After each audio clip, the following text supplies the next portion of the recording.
Assalamualaikum warahmatullahi wabarakatuh. Selamat datang di channel Candi Ireng. Selamat malam para pecinta kisah misteri dan cerita penuh makna.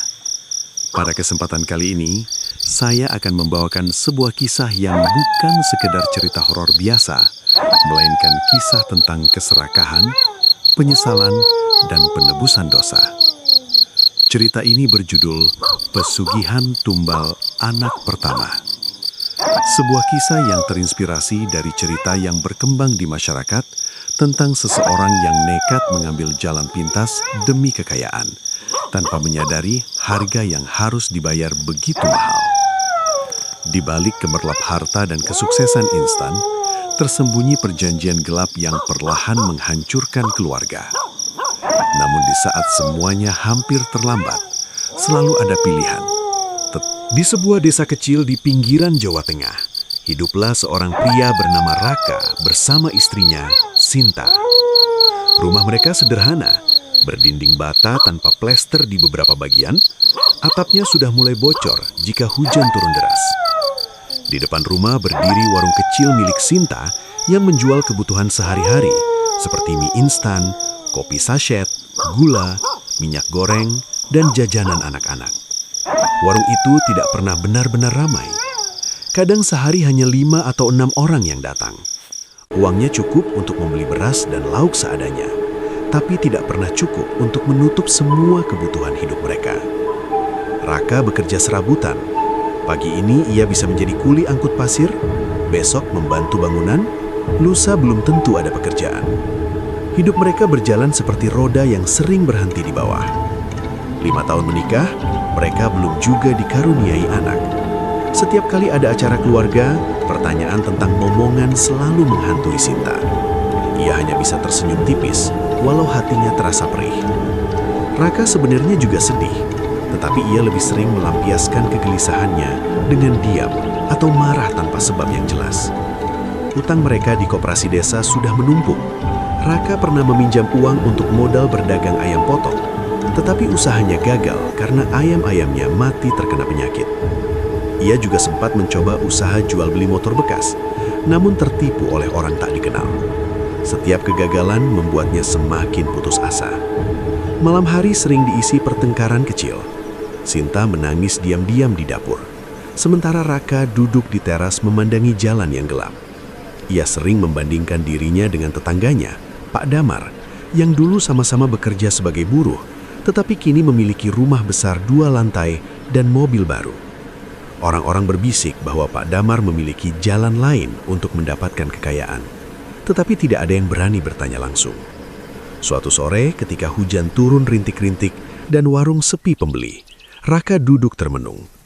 Pikirannya penuh dengan beban. Ia merasa gagal sebagai suami. Ia ingin memberi Sinta kehidupan yang layak. Ingin melihat istrinya memakai perhiasan emas seperti ibu-ibu lain di desa. Ingin membangun rumah yang tidak bocor setiap musim hujan. Namun keinginan itu terasa semakin jauh. Malam itu adalah malam Jumat Kliwon. Angin bertiup lebih dingin dari biasanya. Setelah sholat Isya, Raka pamit kepada Sinta untuk keluar sebentar ke warung kopi di ujung desa. Warung kopi itu tempat para pria berkumpul, berbincang tentang pekerjaan, politik, dan gosip desa. Saat Raka tiba, suasana cukup sepi.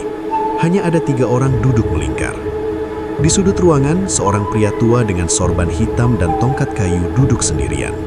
Wajahnya keriput, matanya tajam, dan tatapannya seolah menembus pikiran orang yang dipandangnya. Raka belum pernah melihatnya sebelumnya. Pemilik warung berbisik pelan. Itu Mbah Wiryo, orang pintar dari desa seberang. Raka mencoba tidak memperhatikan. Tetapi entah mengapa pria tua itu bangkit dan berjalan mendekatinya. "Kamu terlihat banyak pikiran, Nak," ucapnya dengan suara berat namun tenang. Raka terkejut. Ia hanya tersenyum kaku dan menjawab seadanya. Namun Mbah Wiryo duduk di sampingnya tanpa diminta. "Hidup susah, utang banyak, usaha gagal terus. Benar begitu," kata lelaki tua itu pelan. Jantung Raka berdegup kencang. Ia merasa seperti sedang dibaca isi hatinya. "Bagaimana Mbah tahu?" tanyanya lirih. Mbah Wiryo tersenyum tipis. Tidak semua orang ditakdirkan miskin. Kadang rezeki itu ada, tapi pintunya tertutup. Kalau kamu mau, pintu itu bisa dibuka. Raka terdiam. Kata-kata itu terdengar seperti harapan di tengah keputusasaan. Apa maksudnya, Mbah? Tanyanya hati-hati. Pria tua itu mencondongkan badan dan berbisik. Ada jalan untuk cepat kaya, tapi tidak semua orang berani mengambilnya. Raka merasakan bulu kuduknya berdiri. Ia tahu pembicaraan ini bukan tentang kerja keras biasa. Malam semakin larut. Angin bertiup membawa aroma tanah basah. Lampu warung bergoyang tertiup angin. Mbah Wiryo melanjutkan dengan suara pelan, hampir seperti desisan. Pesugihan. Kata itu menggantung di udara. Raka pernah mendengar cerita-cerita tentang orang yang mendadak kaya setelah melakukan ritual tertentu. Namun ia juga mendengar kisah tentang tumbal dan perjanjian mengerikan. Semua ada harganya. Tapi hidupmu akan berubah. Istrimu tidak perlu lagi berjualan sampai larut malam. Kamu tidak perlu lagi menunduk saat ditagih utang. Raka menelan ludah. Di satu sisi ia takut, di sisi lain ia tergoda. Bayangan rumah besar, uang melimpah, dan hidup tanpa kekurangan berputar-putar di kepalanya. Ia membayangkan Sinta tersenyum bahagia, tidak lagi menangis diam-diam di dapur. Namun jauh di dalam hatinya, ada suara kecil yang memperingatkan. Malam itu Raka pulang dengan pikiran kacau. Sinta sudah tertidur ketika ia masuk kamar. Ia memandang wajah istrinya yang polos dalam cahaya lampu redup. Apa aku harus mengambil jalan itu? Gumamnya pelan. Di luar rumah, angin malam berhembus lebih kencang. Seekor anjing melolong panjang, memecah kesunyian. Tanpa disadari Raka, pertemuannya dengan Mbah Wiryo di malam Jumat Kliwon itu adalah awal dari sebuah janji gelap yang kelak akan mengubah hidupnya selamanya. Sejak pertemuannya dengan Mbah Wiryo di warung kopi malam Jumat Kliwon itu, pikiran Raka tidak pernah benar-benar tenang. Setiap kali ia mencoba tidur, kata pesugihan terus terngiang di telinganya. Ia bangun lebih pagi dari biasanya, duduk di teras rumah sambil memandangi jalan desa yang masih berkabut. Ayam-ayam berkokok bersahutan, tetapi suara alam pagi itu tidak mampu menenangkan hatinya. Sinta yang sedang menyapu halaman memperhatikan wajah suaminya yang murung. "Kamu sakit?" tanyanya lembut. Raka hanya menggeleng pelan. Ia tidak berani menceritakan pertemuan dengan Mbah Wiryo. Ada rasa takut sekaligus rasa penasaran yang terus menggerogoti batinnya. Siang harinya Raka mencoba mencari pekerjaan, tetapi tidak ada yang membutuhkan tenaga tambahan. Ia berjalan pulang dengan langkah gontai melewati rumah Pak Damar yang megah. Di halaman rumah itu terparkir mobil baru yang mengkilap. Anak-anak Pak Damar bermain sepeda dengan riang. Raka berhenti sejenak menatap pemandangan itu dengan hati yang terasa panas. "Kenapa hidupku seperti ini?" gumamnya. Malam berikutnya, tanpa memberitahu Sinta, Raka memutuskan mendatangi rumah Mbah Wiryo. Rumah itu berada di pinggir desa, dekat hutan kecil yang jarang dilewati orang. Jalan menuju ke sana gelap dan hanya diterangi cahaya bulan separuh. Semakin dekat, suasana terasa semakin sunyi. Tidak terdengar suara jangkrik atau katak, seolah alam pun menahan napas. Rumah Mbah Wiryo tampak tua dengan dinding kayu yang mulai lapuk. Di terasnya tergantung lampu minyak yang cahayanya temaram. Bau kemenyan langsung tercium begitu Raka melangkah masuk. Mbah Wiryo sudah duduk bersila di atas tikar pandan, seakan-akan sudah menunggu kedatangannya. "Kamu datang juga," ucapnya tenang tanpa menoleh. Raka duduk perlahan, jantungnya berdegup keras. "Saya ingin tahu lebih jelas, Mbah," katanya pelan. Mbah Wiryo tersenyum tipis. Ia mengambil sebuah kendi kecil dan menuangkan air ke dalam mangkuk tanah liat. "Jalan yang saya tawarkan bukan jalan biasa. Sekali kamu masuk, sulit untuk mundur." Raka mengangguk, walau hatinya bergetar. Mbah Wiryo mulai menjelaskan bahwa ada makhluk penjaga kekayaan yang bisa membantu manusia menjadi kaya dalam waktu singkat. Namun, makhluk itu menuntut imbalan yang setara. Tidak ada yang gratis di dunia ini, katanya. Kalau ingin rejeki deras, harus ada yang dikorbankan. Raka menelan ludah. Ia mencoba bersikap tegar. "Apa syaratnya, Mbah?" tanyanya akhirnya.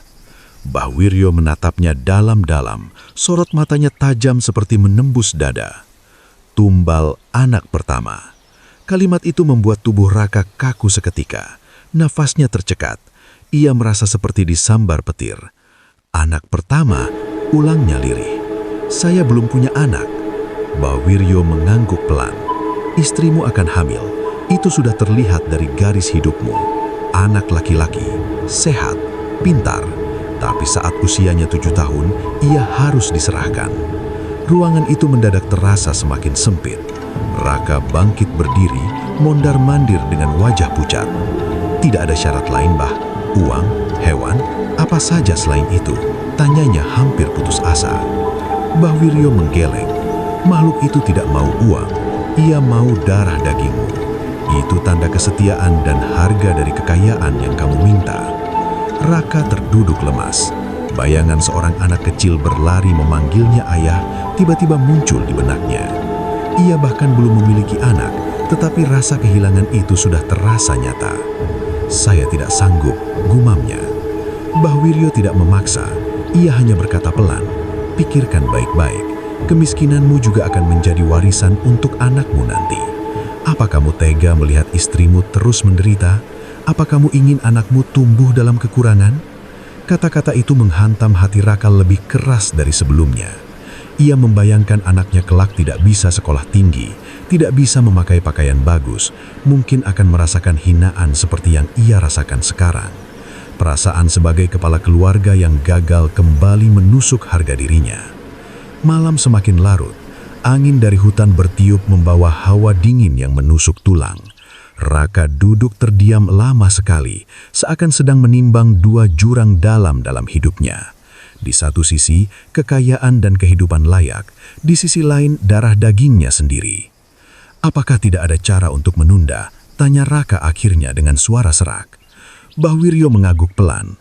Tumbal tidak diambil sekarang. 7 tahun setelah anakmu lahir, kamu masih punya waktu menikmati hasilnya. Kalimat itu justru membuat dada Raka semakin sesak. 7 tahun bukan waktu yang singkat. Ia pasti akan mencintai anaknya sepenuh hati. Namun pikiran gelap mulai menyusup, membisikkan bahwa 7 tahun adalah waktu yang lama dan mungkin nanti ada jalan lain untuk menghindarinya. Manusia seringkali menipu dirinya sendiri dengan harapan palsu. Raka akhirnya berdiri dengan langkah gontai. Katanya pelan, "Saya minta waktu, Mbah." Bahwiryo tersenyum samar. Makhluk itu sudah melihatmu malam Jumat lalu. Jika kamu kembali, artinya kamu siap. Perjalanan pulang terasa lebih panjang. Jalan desa sunyi, hanya suara langkahnya sendiri yang terdengar. Saat tiba di rumah, Sinta sudah tertidur lelap. Raka duduk di samping istrinya dan menatap wajahnya lama sekali. Ia membayangkan Sinta hamil, melahirkan, lalu membesarkan anak dengan penuh kasih. Air matanya menetes tanpa suara. Untuk pertama kalinya dalam hidupnya, ia dihadapkan pada pilihan yang benar-benar menguji nuraninya. Namun di sudut hatinya yang paling gelap, benih keserakahan mulai tumbuh perlahan. Dan ia tahu, jika ia kembali melangkah ke rumah Bahwiryo, maka tidak akan ada jalan kembali. 3 hari setelah pertemuannya yang kedua dengan Bahwiryo, hidup Raka terasa berjalan seperti biasa di mata orang lain, tetapi tidak di dalam dadanya. Ia bekerja seadanya, membantu tetangga memperbaiki pagar, mengangkat semen di proyek kecil, dan menerima upah yang bahkan tidak cukup untuk membayar cicilan utangnya minggu itu. Namun di balik semua aktivitas itu, pikirannya terus dipenuhi bayangan rumah kayu tua di pinggir hutan dan kata-kata tentang tumbal anak pertama yang tak henti terngiang. Setiap kali ia melihat Sinta tersenyum lelah di warung kecil mereka, hatinya terasa diremas. Sinta tidak pernah mengeluh, bahkan ketika dagangan tidak habis atau ketika ia harus berutang beras ke warung sebelah. Justru ketulusan itulah yang membuat Raka semakin merasa bersalah. Ia ingin membahagiakan istrinya, ingin membuktikan bahwa ia bukan lelaki gagal. Pada malam keempat, ketika hujan turun deras sejak maghrib dan listrik desa sempat padam beberapa kali, Raka duduk sendirian di teras. Kilat menyambar di kejauhan, menerangi langit hitam sesaat sebelum kembali gelap. Dalam suara hujan yang memukul atap seng, Raka membuat keputusan yang akan mengubah hidupnya. Tanpa banyak bicara, ia pamit kepada Sinta dengan alasan ada panggilan kerja malam dari kenalan proyek. Sinta yang sedang merapikan barang dagangan hanya mengangguk percaya. Raka melangkah menembus hujan dengan jas hujan tipis, menyusuri jalan tanah yang becek menuju hutan kecil di pinggir desa. Malam itu bukan malam Jumat, tetapi Mbah Wiryo pernah berkata bahwa jika ia sudah siap, datanglah kapan saja setelah matahari tenggelam. Semakin dekat ke hutan, hujan justru mereda.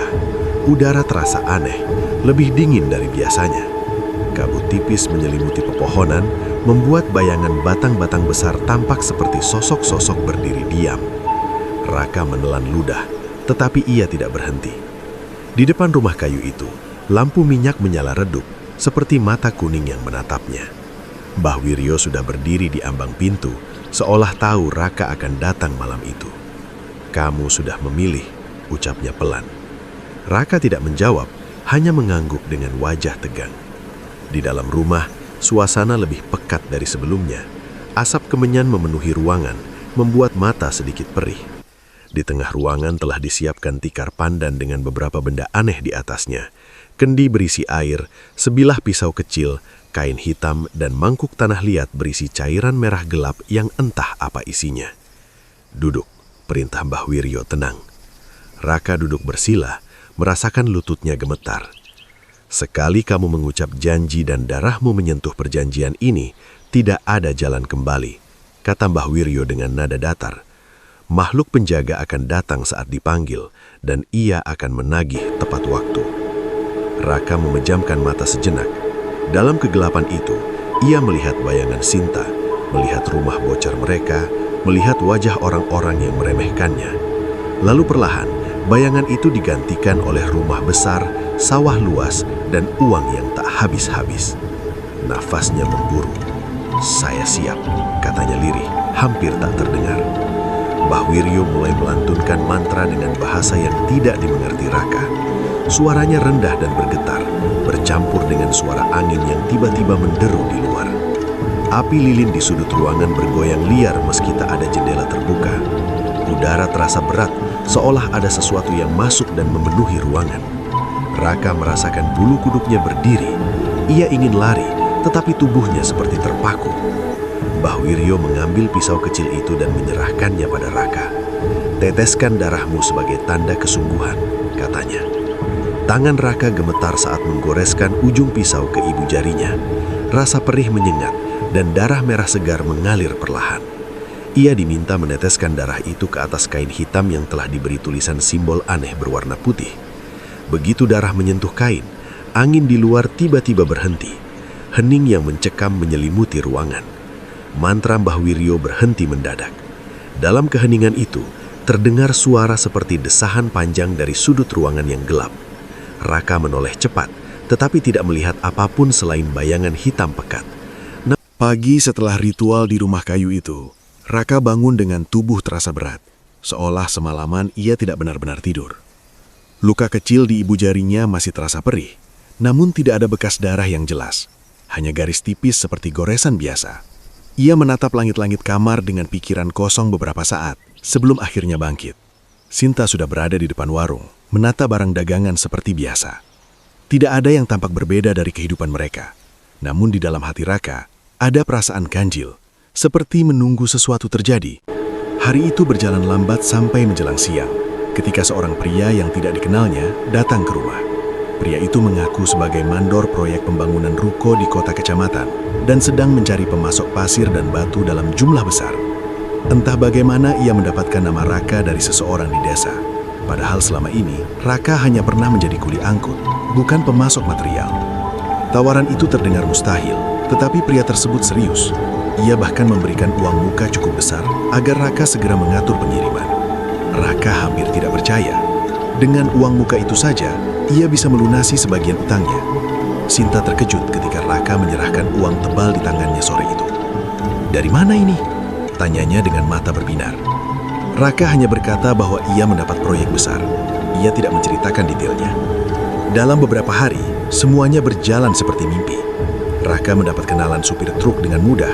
Pemilik tambang pasir memberi harga miring tanpa banyak tawar-menawar. Dan proyek pertama itu selesai tanpa hambatan. Mandor proyek bahkan memuji kerja Raka dan menjanjikan kerjasama jangka panjang. Uang yang masuk jauh lebih besar dari yang pernah ia pegang seumur hidupnya. Sinta mulai menambah stok barang warung. Ajaibnya, warung yang biasanya sepi mendadak ramai. Orang-orang dari dusun sebelah lebih sering belanja ke sana, padahal sebelumnya mereka memilih warung yang lebih besar. Dalam waktu sebulan, penghasilan Sinta naik 2 kali lipat. Ia tersenyum lebih sering, wajahnya terlihat lebih segar. Raka melihat kebahagiaan itu dan mencoba meyakinkan dirinya bahwa semua ini memang sudah takdir rezekinya.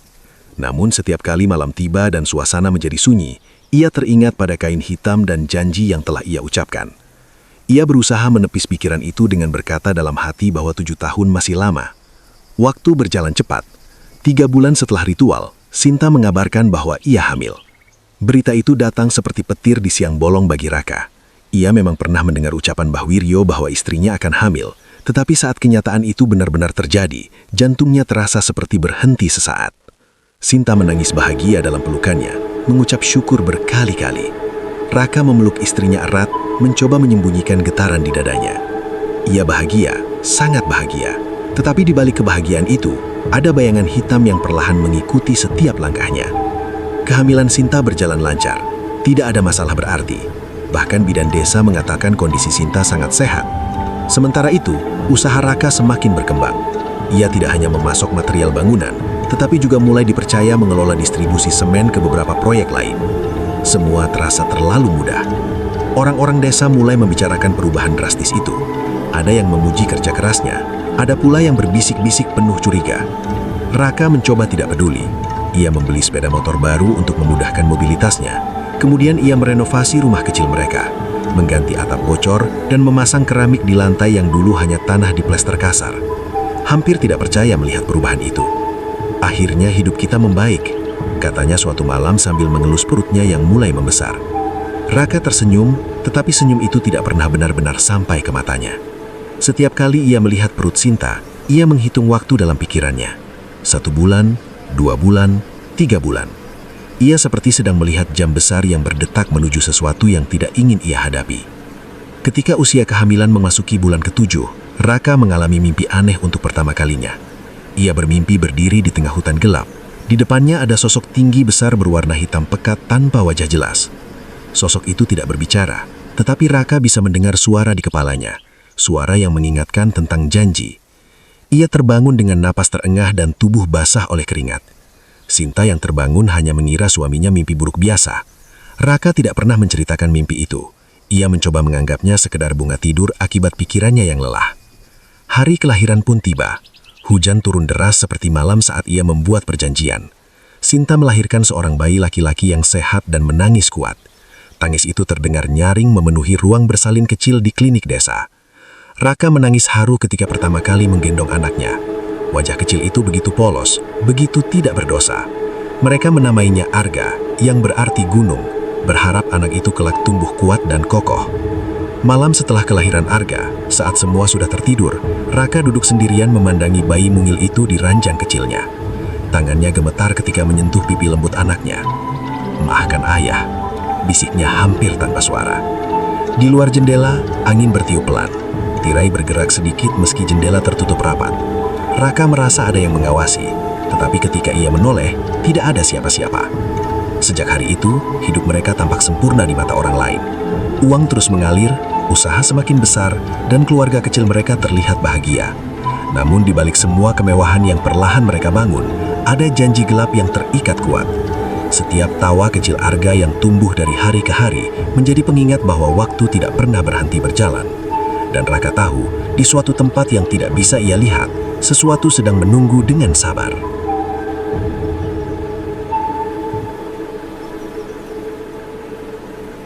Tahun-tahun pertama kehidupan Arga berjalan seperti mimpi indah bagi Raka dan Sinta.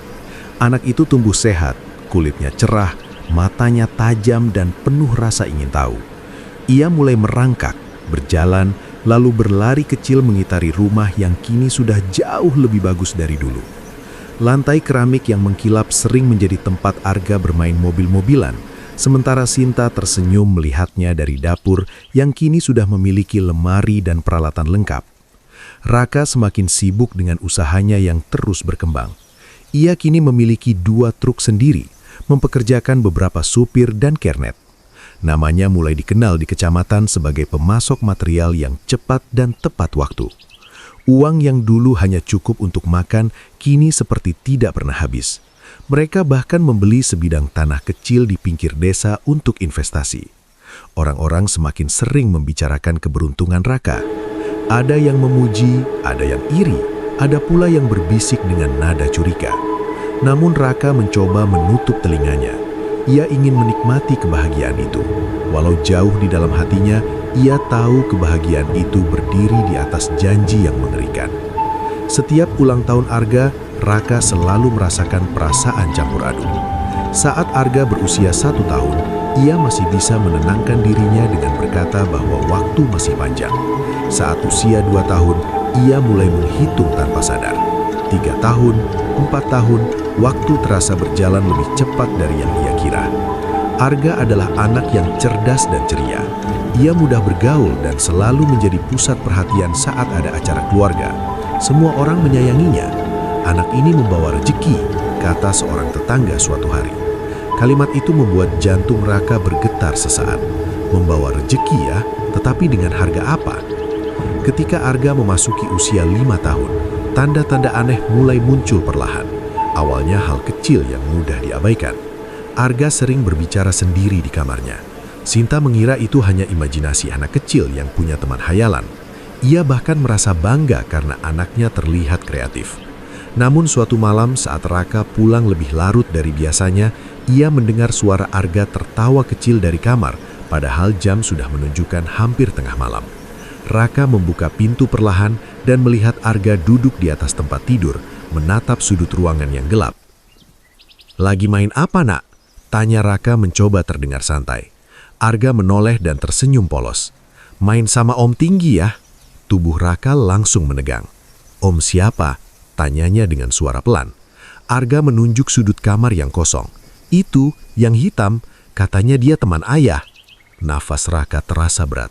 Ia memaksakan senyum dan menggendong Arga kembali tidur, berkata bahwa itu hanya mimpi. Namun malam itu ia tidak bisa memejamkan mata. Ia duduk di tepi tempat tidur anaknya sampai pagi, menatap setiap sudut kamar yang terasa lebih gelap dari biasanya. Keesokan harinya, Arga terlihat sehat seperti biasa. Ia berlari-lari di halaman, tertawa riang mengejar kupu-kupu. Sinta sama sekali tidak melihat ada yang aneh. Raka mencoba menenangkan dirinya. Mungkin itu hanya kebetulan, tetapi kejadian serupa terulang. Arga beberapa kali menyebut sosok yang sama, Om Tinggi, Om Hitam, atau kadang hanya berkata bahwa ada yang berdiri di dekat jendela saat malam. Suatu sore menjelang maghrib, Arga tiba-tiba menangis histeris di ruang tamu. Sinta yang panik langsung memeluknya. "Kenapa, Nak?" tanya Sinta. Dengan wajah pucat dan mata basah, Arga berkata, "Om itu marah karena aku tidak mau ikut." Raka yang mendengar dari teras langsung masuk dengan jantung berdebar keras. "Ikut kemana?"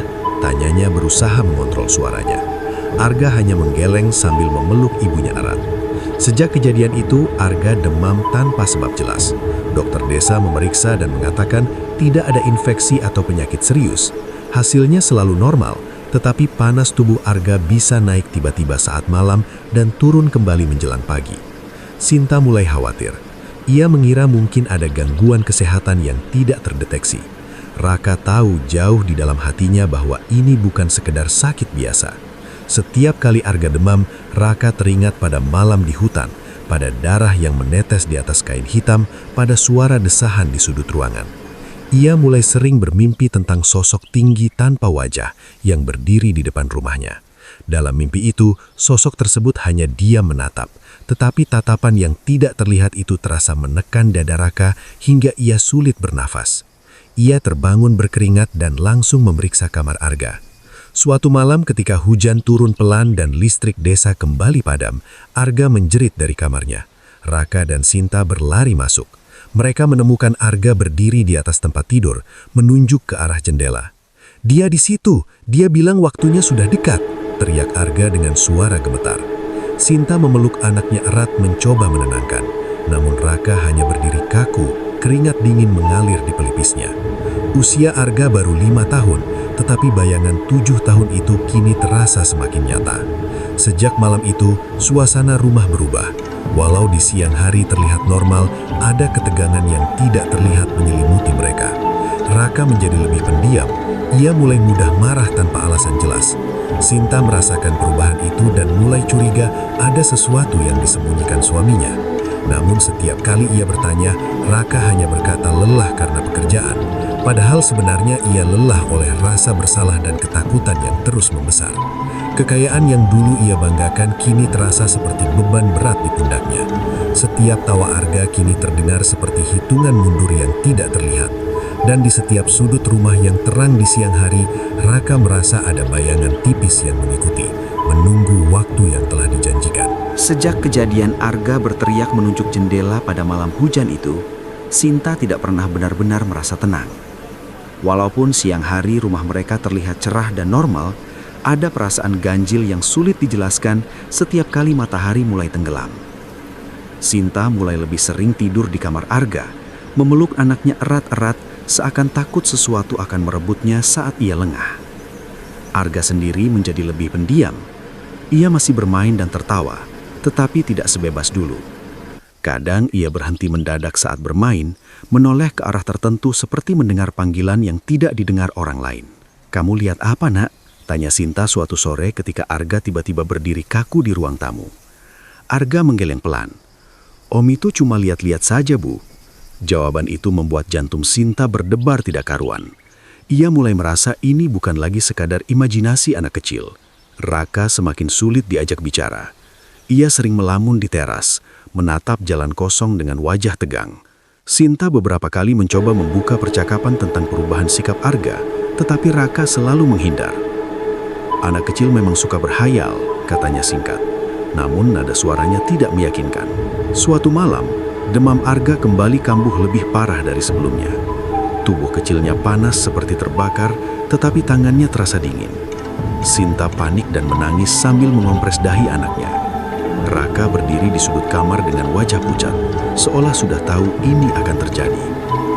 Di tengah malam yang sunyi, Arga mengigau dengan suara lirih, menyebut-nyebut kata janji dan ikut. Sinta yang mendengarnya merasakan ketakutan merayap sampai ke tulang. "Raka, sebenarnya apa yang terjadi?" tanyanya dengan suara bergetar. Untuk pertama kalinya, ia melihat mata suaminya berkaca-kaca. Namun Raka tetap diam. Keesokan harinya, Sinta memutuskan membawa Arga ke dokter di kota. Hasil pemeriksaan tetap sama, tidak ada penyakit serius. Dokter hanya menyarankan istirahat dan vitamin. Tetapi Sinta merasa ada sesuatu yang tidak terlihat. Ia mulai mengingat kembali semua perubahan hidup mereka beberapa tahun terakhir. Rezeki yang datang terlalu cepat, usaha yang selalu lancar tanpa hambatan berarti, dan kini gangguan aneh yang menimpa anaknya. Hatinya mulai menyusun kepingan-kepingan kecurigaan yang selama ini ia abaikan. Malam berikutnya, saat Raka pulang lebih awal dari biasanya, Sinta sudah menunggunya di ruang tamu. Wajahnya serius, matanya sembab karena kurang tidur. "Aku mau kamu jujur," katanya tanpa basa-basi. Raka terdiam. Sejak kapan hidup kita berubah seperti ini? Kenapa Arga sering melihat sesuatu yang tidak kita lihat? Kenapa kamu selalu terlihat takut setiap dia menyebut Om tinggi itu? Pertanyaan Sinta bertubi-tubi seperti bendungan yang jebol. Raka mencoba mengelak, tetapi kata-kata tersangkut di tenggorokannya. Sinta menangis, bukan hanya karena takut kehilangan anaknya, tetapi karena merasa ada rahasia besar yang disembunyikan suaminya. "Kalau memang ada sesuatu, kita hadapi sama-sama," ucapnya lirih. "Jangan biarkan aku bodoh di rumah sendiri." Kata-kata itu menghantam hati Raka lebih keras dari apapun. Ia merasa seperti pengecut yang bersembunyi di balik kebohongan. Setelah terdiam lama, akhirnya Raka berbicara dengan suara pelan dan gemetar. Ia menceritakan semuanya, mulai dari pertemuan di warung kopi, rumah kayu di pinggir hutan, ritual di tengah malam, hingga janji tentang tumbal anak pertama. Setiap kalimat terasa seperti pisau yang melukai dirinya sendiri. Sinta mendengarkan dengan wajah pucat pasi. Tangisnya pecah saat Raka menyebut usia 7 tahun. "Kamu menjanjikan anak kita," suaranya nyaris tidak terdengar. Raka menunduk dalam-dalam, tidak sanggup menatap mata istrinya.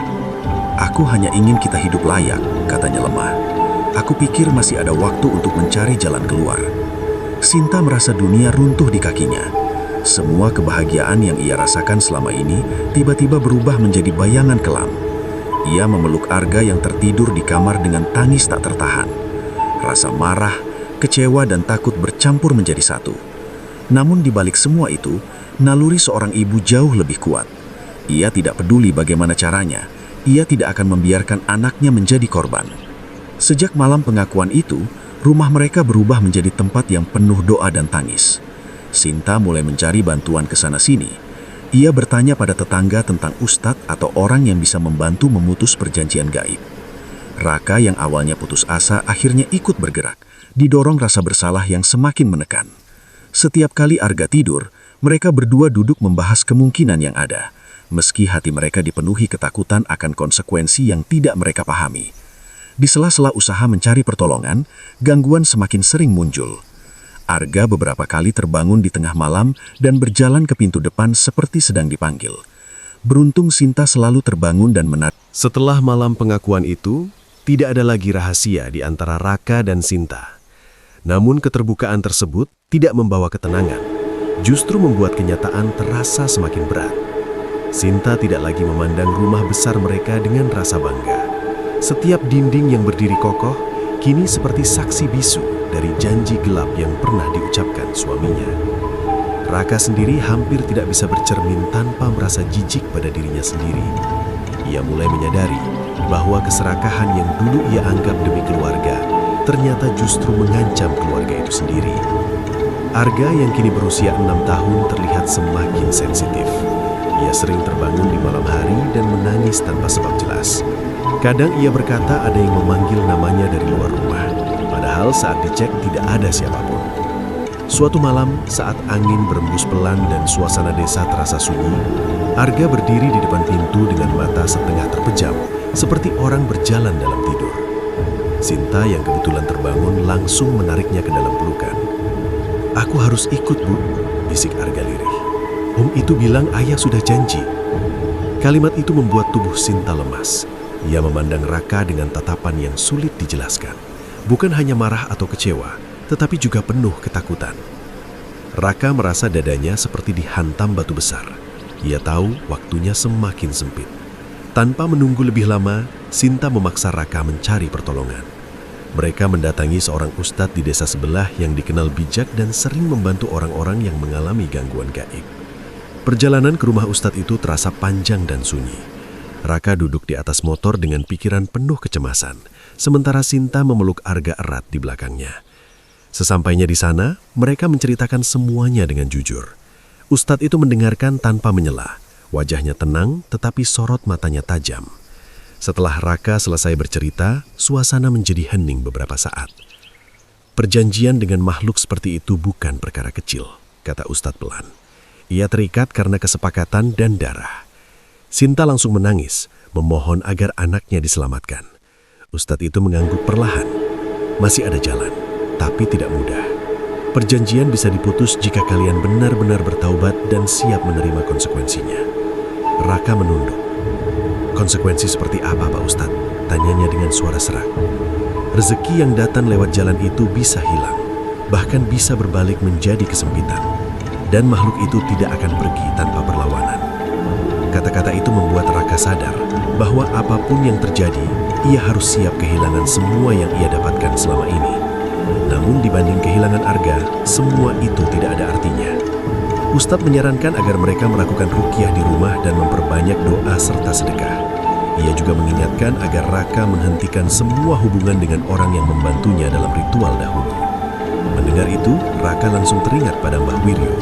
Sejak malam perjanjian, ia memang tidak pernah lagi mendatangi rumah kayu di pinggir hutan. Namun bayangan tempat itu selalu hadir dalam mimpi-mimpinya. Malam pertama ruqyah dilakukan di rumah mereka. Beberapa tetangga dekat ikut membantu membaca doa.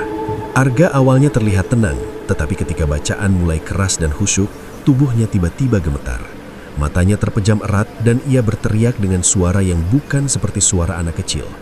"Dia sudah janji," teriaknya lantang. Sinta hampir pingsan mendengarnya. Raka memeluk istrinya sambil menahan tangis. Ustadz tetap melanjutkan bacaan dengan tegas. Beberapa menit kemudian, Arga terkulai lemas dan tertidur. Setelah kejadian itu, suasana rumah menjadi semakin mencekam.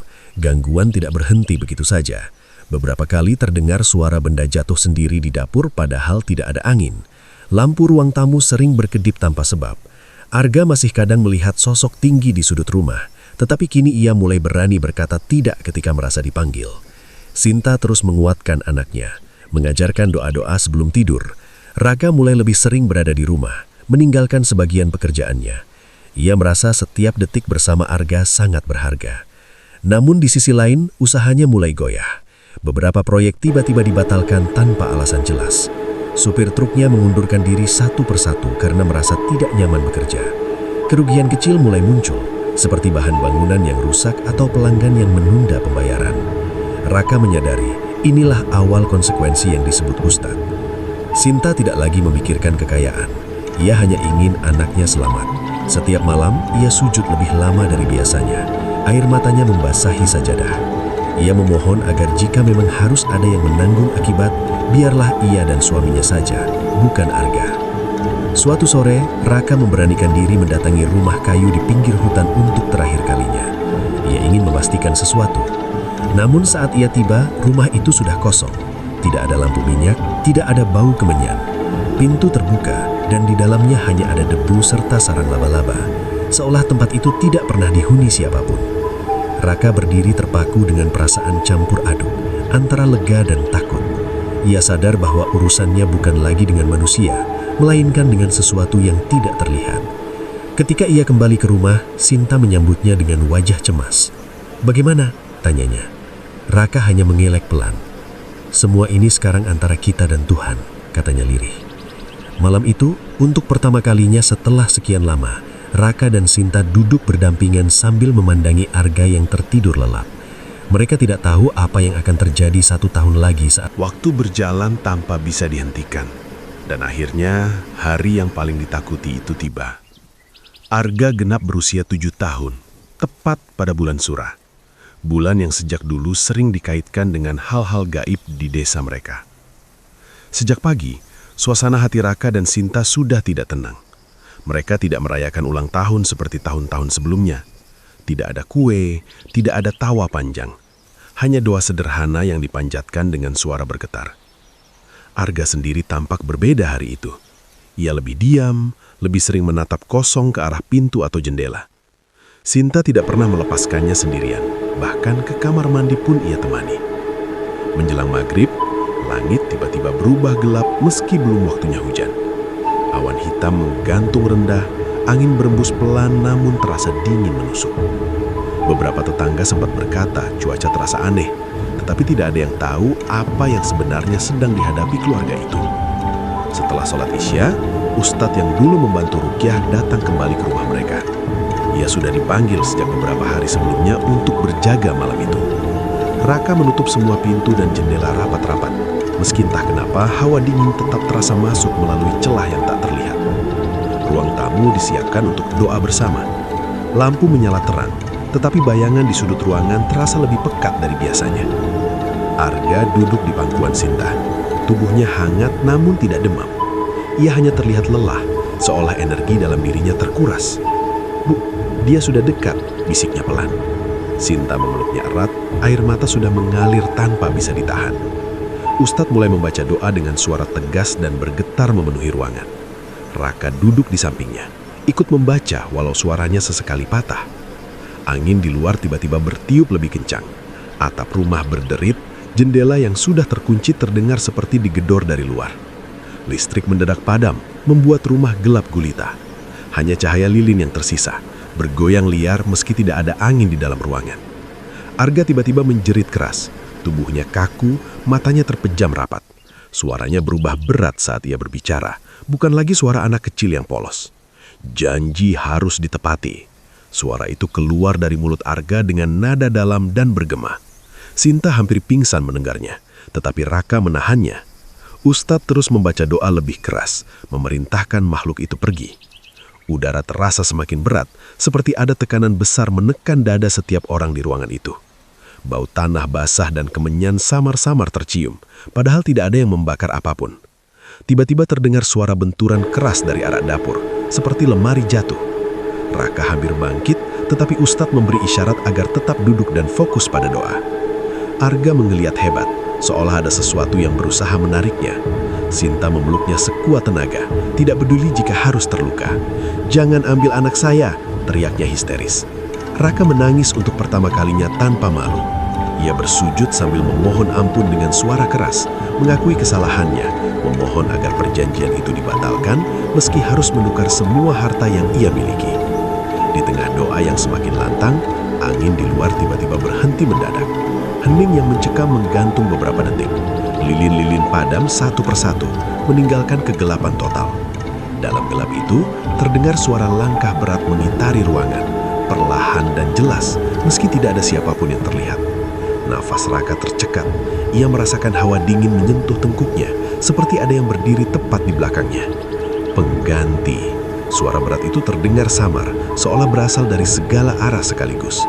Ustadz tetap membaca doa tanpa henti.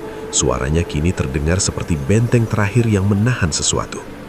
Arga tiba-tiba terdiam. Tubuhnya yang tadi tegang kini lemas dalam pelukan Sinta. Dalam keheningan itu, terdengar satu teriakan panjang dari luar rumah. Bukan suara manusia atau hewan yang biasa mereka dengar. Teriakan itu menggema, lalu menghilang perlahan seperti terseret angin. Beberapa saat kemudian, listrik menyala kembali. Lampu ruang tamu terang seperti biasa.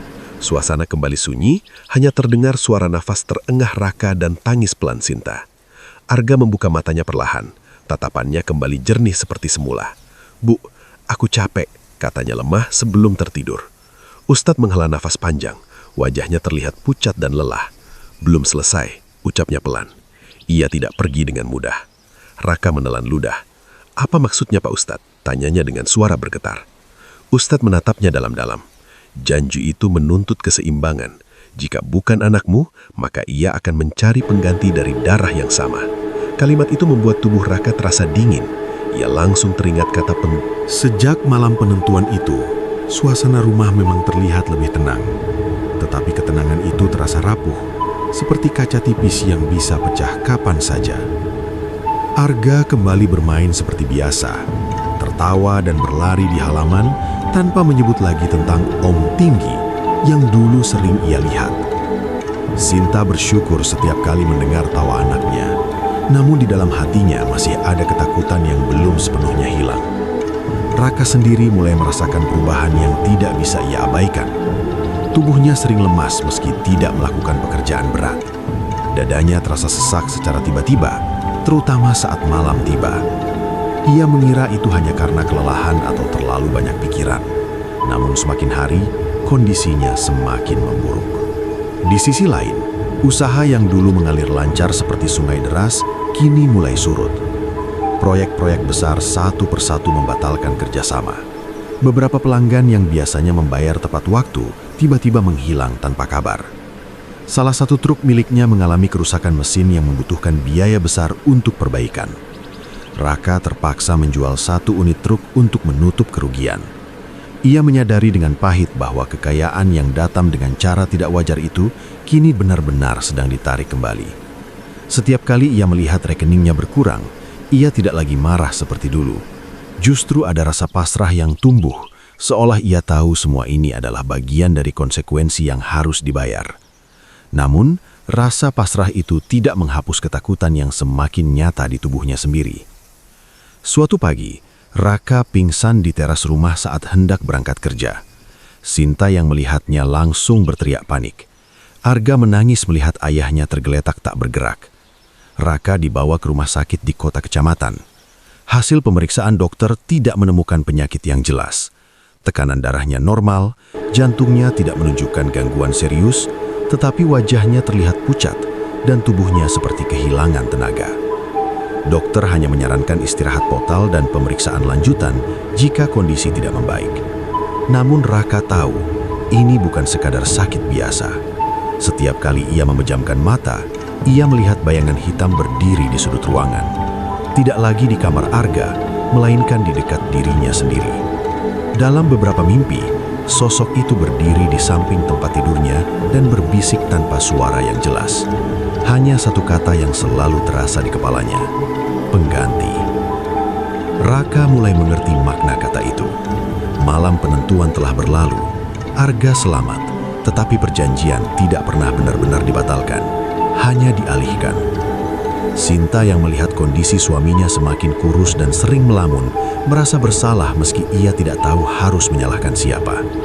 Ia terus berdoa dan memohon agar apapun yang terjadi, janganlah keluarganya terpisah. Namun ia juga menyadari bahwa ada harga yang mungkin memang harus dibayar. Usaha Raka akhirnya benar-benar runtuh. Sisa proyek terakhir gagal karena pemasok utama bangkrut. Utang yang dulu sudah lunas, kini muncul kembali karena kebutuhan mendesak. Rumah yang mereka bangun dengan bangga terpaksa dijual untuk menutup sisa kewajiban.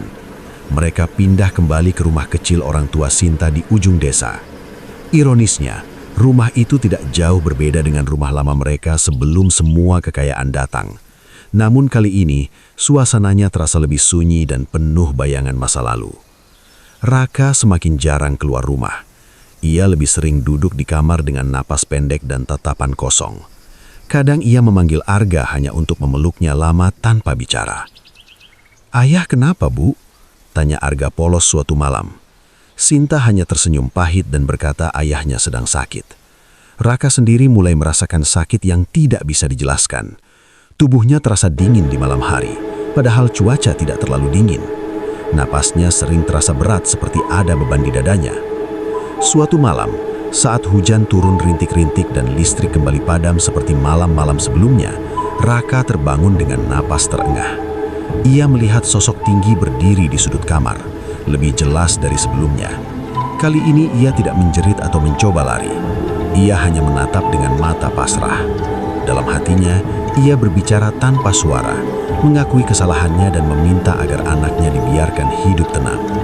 Sosok itu tidak bergerak, tetapi Raka merasakan hawa dingin menyelimuti tubuhnya perlahan. Keesokan paginya, kondisi Raka semakin memburuk. Ia tidak bisa bangun dari tempat tidur.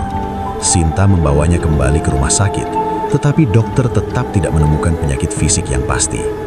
Beberapa hari kemudian, dalam keadaan lemah, Raka memanggil Sinta dan Arga ke samping tempat tidurnya. Ia menggenggam tangan mereka dengan sisa tenaga yang ada. "Maafkan ayah," katanya lirih kepada Arga. Air mata Sinta mengalir tanpa henti. Ia tahu suaminya sedang menghadapi sesuatu yang tidak bisa ia lawan dengan obat atau doa saja. Malam itu, saat jam menunjukkan lewat tengah malam, Raka menghembuskan napas terakhirnya dengan tenang. Tidak ada teriakan, tidak ada kejadian aneh yang terlihat. Hanya suasana sunyi yang terasa lebih dalam dari biasanya. Di luar rumah, angin berembus pelan, membawa aroma tanah basah setelah hujan. Arga yang tertidur tidak mengetahui apa yang terjadi hingga pagi. Ketika ia bangun dan mencari ayahnya, Sinta hanya bisa memeluknya erat dan menangis. Sejak hari itu, gangguan aneh di rumah benar-benar berhenti. Arga tidak pernah lagi melihat sosok tinggi atau mendengar bisikan di malam hari. Rumah kecil itu terasa normal, sunyi seperti rumah-rumah lain di desa. Namun setiap sudutnya menyimpan kenangan pahit tentang keserakahan yang pernah membawa mereka pada puncak kekayaan. Malam itu langit di atas desa seperti ikut berduka. Awan hitam menggantung berat, angin berembus dingin menyusuri sawah yang dulu menjadi saksi awal perjanjian gelap itu. Rumah besar milik Raka yang selama ini tampak megah kini terasa seperti bangunan kosong tak berjiwa. Lampu-lampu menyala terang, tetapi tak mampu mengusir hawa mencekam yang merayap di setiap sudut dindingnya. Raka duduk sendirian di ruang tengah. Rambutnya sudah memutih dalam hitungan bulan. Wajahnya cekung, matanya merah karena kurang tidur. Di depannya tergeletak kotak kayu hitam, kotak yang dulu diberikan lelaki tua berjubah saat perjanjian pesugihan dimulai. Kotak itu tak pernah benar-benar ia buka lagi setelah malam pertama ritual. Namun sejak kejadian demi kejadian aneh menimpa keluarganya, suara bisikan dari dalam kotak itu semakin sering terdengar. Janji adalah janji. Bisikan itu kembali terdengar, tipis seperti suara angin menyusup dari celah pintu. Raka menggenggam kepalanya. Ia sudah tak sanggup lagi hidup dalam bayang-bayang ketakutan. Ia sadar, kekayaan yang ia dapat bukanlah berkah, melainkan utang yang menunggu waktu untuk ditagih. Namun kali ini Raka tak ingin menyerahkan siapapun, terutama anak pertamanya, Arga. Arga yang kini berusia 7 tahun mulai sering sakit-sakitan. Setiap malam ia bermimpi buruk, menyebut nama seseorang yang tak pernah ia kenal. Tubuhnya panas dingin tanpa sebab. Dokter tak menemukan penyakit apapun. Istrinya, Sinta, sudah lama curiga ada sesuatu yang disembunyikan Raka. Dan malam itu, semuanya terbongkar. "Apa yang sebenarnya kamu lakukan, Mas?" Suara Sinta bergetar saat melihat Raka duduk di depan kotak hitam dengan mata kosong. Raka terdiam lama. Hujan mulai turun, rintiknya keras menghantam atap. Akhirnya dengan suara serak ia menceritakan semuanya. Tentang perjanjian di tengah hutan, tentang syarat yang harus ia penuhi, tentang janji menyerahkan anak pertama saat usia 7 tahun. Sinta terduduk lemas, air matanya mengalir tanpa suara. "Kamu tega menjanjikan anak kita demi uang?" katanya lirih. Raka menangis untuk pertama kalinya sejak dewasa. Tangisnya pecah seperti bendungan jebol. "Aku bodoh. Aku pikir aku bisa menghindarinya. Aku pikir semua hanya cerita." Tiba-tiba lampu rumah berkedip-kedip. Angin berputar kencang di dalam ruangan meski semua jendela tertutup. Kotak kayu hitam itu bergetar. Tutupnya terbuka perlahan dengan suara berderit panjang. Dari dalamnya keluar asap tipis berwarna kelabu. Bau tanah basah dan anyir darah memenuhi udara. Waktunya tiba. Suara itu kini jelas terdengar, bukan lagi bisikan. Bayangan hitam membentuk siluet tinggi di dinding ruang tamu. Sinta memeluk Arga yang terbangun sambil menangis ketakutan. Raka berdiri gemetar, tetapi kali ini bukan dengan ketakutan yang sama seperti dulu. Ada sesuatu yang berubah. Ia melangkah maju. "Tidak," katanya tegas, meski suaranya bergetar. "Aku tidak akan menyerahkan anakku." Bayangan itu bergerak mendekat. Suhu ruangan turun drastis. Nafas mereka membeku di udara. Janji telah diikat dengan darah. Raka mengangguk pelan. "Kalau harus ada yang dibayar, biar aku yang membayar, bukan anakku." Tiba-tiba bayangan itu tertawa panjang, suara tawa yang membuat kaca jendela bergetar. "Kau pikir semudah itu?" Raka berlutut. Ia teringat pesan seorang kiai tua di desa yang pernah menasehatinya ketika bisnisnya mulai melejit terlalu cepat. Waktu itu ia mengabaikan peringatan tersebut. Namun seminggu lalu, dalam keputusasaan, ia mendatangi kiai itu dan menceritakan semuanya. Kiai itu berkata, "Perjanjian gelap memang sulit diputus, tapi Tuhan lebih besar dari makhluk manapun. Penebusan harus datang dari kesadaran dan keberanian. Kau harus melepaskan semua yang kau dapat dari jalan itu." Malam itu, Raka sudah membuat keputusan. Ia bangkit dan meraih korek api. Dengan tangan gemetar, ia menyiramkan bensin ke seluruh ruangan tempat menyimpan brankas uang, surat tanah, emas, dan semua bukti kekayaannya yang datang secara tiba-tiba. Sinta terkejut. "Mas, apa yang kamu lakukan?" "Aku mengembalikan semuanya." Api menyala. Dalam hitungan detik kobaran membesar, melahap lembaran uang dan dokumen. Asap tebal memenuhi rumah. Bayangan hitam itu menggeram marah. "Kau tidak bisa membatalkan perjanjian." Raka berteriak, "Aku tidak membatalkan. Aku membayar dengan hidupku, bukan dengan anakku." Ia meraih kotak kayu hitam itu dan melemparkannya ke dalam api. Api kobar semakin tinggi, namun anehnya tidak menyebar ke seluruh rumah. Seolah hanya memakan benda-benda yang menjadi sumber perjanjian. Bayangan hitam menjerit keras, suara menjerit yang membuat telinga berdenging. Tubuh Raka terlempar ke belakang. Dadanya terasa seperti diremas kuat. Sinta menjerit memanggil namanya. Dalam sisa kesadarannya, Raka memandang Arga yang menangis dalam pelukan ibunya. Untuk pertama kalinya, ia merasa damai. Ia tahu, ia telah memilih dengan benar. Tiba-tiba petir menyambar tepat di halaman rumah. Kilatan cahaya putih menyilaukan seluruh ruangan. Ketika cahaya itu hilang, api padam seketika. Kotak kayu hitam telah menjadi abu. Bayangan hitam lenyap tanpa jejak. Raka terbaring tak bergerak. Hujan berhenti. Pagi datang dengan sunyi yang berbeda.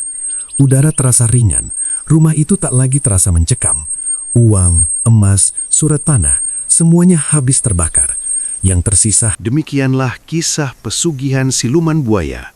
Sebuah cerita yang mengajarkan kita bahwa tidak ada kekayaan yang datang tanpa risiko dan tidak ada jalan pintas yang benar-benar gratis di dunia ini. Semoga cerita ini bisa menjadi pelajaran bagi kita semua agar tidak mudah tergoda oleh iming-iming harta instan yang justru membawa petaka bagi diri sendiri maupun keluarga. Ingatlah, rezeki yang halal dan penuh kesabaran akan jauh lebih membawa ketenangan dibanding kekayaan yang diperoleh dengan cara gelap. Terima kasih sudah mendengarkan sampai akhir. Jika kalian menyukai kisah-kisah seperti ini, jangan lupa untuk terus mengikuti cerita-cerita selanjutnya. Wassalamualaikum warahmatullahi wabarakatuh. Sampai jumpa di kisah berikutnya.